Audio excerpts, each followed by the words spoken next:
ஒரு கலையை கற்றுக்கிறோன்னா ரொம்ப கஷ்டமானது. அந்த கலை மேலே ஒரு லவ் வரணும். அந்த ஈடுபாடு இருந்தால் மட்டும்தான் நம்ம அந்த கலையை கற்றுக்கிற முடியும். அந்த கலையை நீங்கள் எவ்வளோக்கு எவ்வளோ நேசிக்கிறீங்களோ அவ்வளோக்கு அவ்வளோ அந்த கலை உங்கள்கிட்ட போய் சேரும். ஒரு பொருளை எடுக்கிறம்போது அது எவ்வளோ பக்குவமாக எடுக்கிறோமோ அதே பக்குவத்தில் வைக்கணும். சும்மா எடுத்தோம் விளாண்டோம் சும்மா தூக்கி போட்டோம் அப்படின்னு இருக்கக்கூடாது. வணக்கம், என்னோடய பேர் மணிவாசம். நான் சிவகங்கை மாவட்டம் காரைக்குடியில் இருக்கிறேன். ஓம் சக்தி சிலம்பம் மற்றும் கிராமிய கலை பயிற்சி வச்சு நடத்திக்கிட்டு இருக்கேன். ஃபஸ்ட்டு எங்கள் தாத்தா, எங்கள் அப்பா, இப்போ நான் 3வது தலைமுறை அந்த கலையை நாங்கள் பண்ணிக்கிட்டு இருக்கோம். நான் ஒரு 15 ஆண்டுகளாக சிலம்பம் மற்றும் இந்த கிராமிய கலை பயிற்சி சொல்லி கொடுத்துக்கிட்டு இருக்கேன்.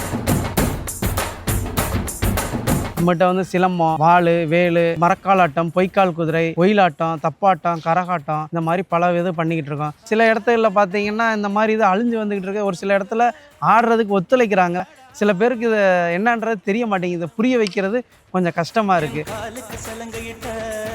இந்த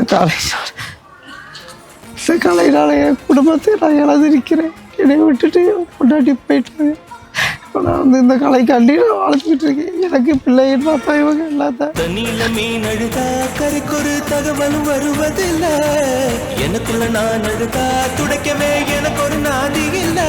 எனக்கு கல்யாணம் பிடிச்சி 1 வருஷம் ஆகுது. அவங்க தெரிஞ்சுதான் கல்யாணம் பண்ணாங்க. இப்போ அவங்க விட்டுட்டு போயிட்டாங்க. நான் மட்டும் தான் இருக்கேன்.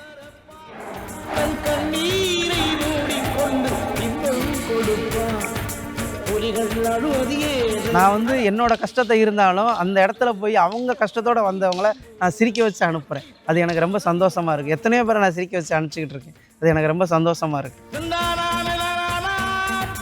இப்போது நலிவடைஞ்சிட்டு வர்ற கலைகளில் பார்த்திங்கன்னா பொய்க்கால் குதிரை, மரக்காலாட்டம், பொம்மலாட்டம், பறை இசை, நையாண்டி மேளம் நிறையா அந்த மாதிரி அழிஞ்சிட்டு வருது. அதெல்லாம் நாங்கள் எடுத்து எங்களால் முடிஞ்சதை எனக்கு தெரிஞ்சதை நான் சொல்லி கொடுத்துக்கிட்டு இருக்கேன் பசங்களுக்கு. இந்த காலத்தில் இந்த மொபைல் ஃபோனு இதில் போகிறத விட்டுவிட்டு ஏதாவது 2 கலைகளில் அவங்க பிள்ளைகளை அனுப்புனாங்கன்னா அவங்களுக்கு கொஞ்சம் நல்லா இருக்கும். மைண்டு, கண் இதெல்லாம் கொஞ்சம் நல்லா இருக்கும். இந்த கலையை நான் அழிய விட மாட்டேன். நம்மளோட பாரம்பரிய கலையை என்னால் முடிஞ்ச அளவுக்கு எவ்வளோ தூரம் கொண்டு போக முடியுமோ அவ்வளோ தூரம் கொண்டு போவேன். இந்த கலையை நான் மீட்டெடுப்பேன். நான் கலைக்கு ஒரு தோல்வி கிடையாது.